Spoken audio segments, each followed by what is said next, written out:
Good day and welcome. I'm Joey and this is Orange D20.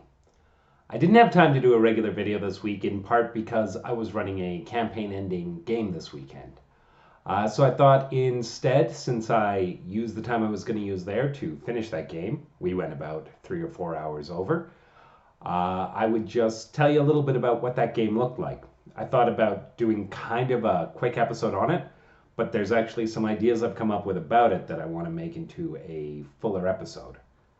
So the game ended up going down like this. The characters were at the city that they now run and own, and they had managed to take out the Drow matron mother and were worried about the rest of the Drow armies coming for them. There were several of their allies that showed up basically to reinforce the idea that they were the ones who had done so much good in the world, and there were a bunch of people who were going to stand beside them when things started to get a little bit more desperate for them. As more and more people started showing up, they started fortifying, but before too long, Lolth appeared in Rhea's room and basically said, "Surrender now or I'm coming for you."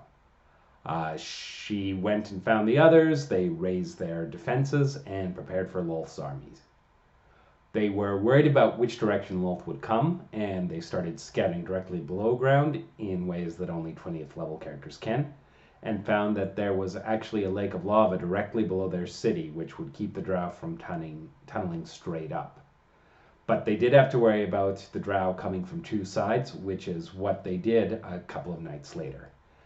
I had them fighting through several waves of forces at both sides of the city gate, and this is a pretty big party, about 7 PCs playing, so it wasn't too much to split the group, although one thing I ended up doing is after the first set of waves, we were playing both sides of the gate at the same time, basically as one giant initiative instead of doing one gate then the other. We went through and they fought their way through and got to use a bunch of their big abilities and big spells. But I didn't give them enough time to take many rests unless they did something special to slow things down. When it got near the end of the fight, they started seeing the gargantuan grider form of Lolth heading towards the city in her enormous form. They were fighting her at both sides of the gates, and the one side was very quietly not mentioning the fact that their Lolth didn't seem to be doing very much except trying to find Rhea when she hid. But when Lolth finally managed to see her, and gods have really good perception, all of a sudden, Lolth started doing more on their side. And to rewind a little bit, their priest had used his divine intervention to bring their guardian angel Solar into the fight against Lolth on the other side of the city gates.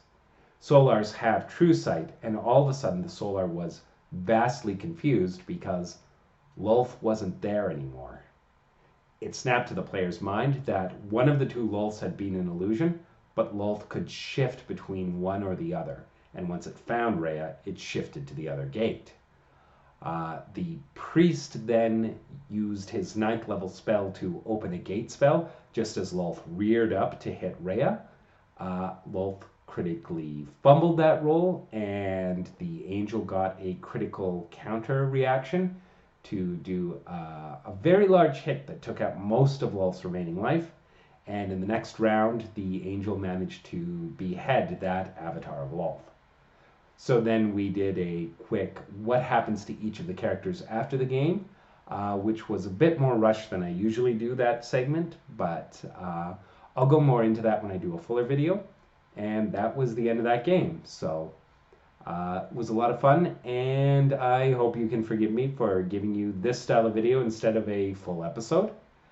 If you want to hear more stories for games I run at the table, let me know. I could do more like this, and I would give you more details, probably do it as a campaign diary and let you know the game every step of the way when I run my next one.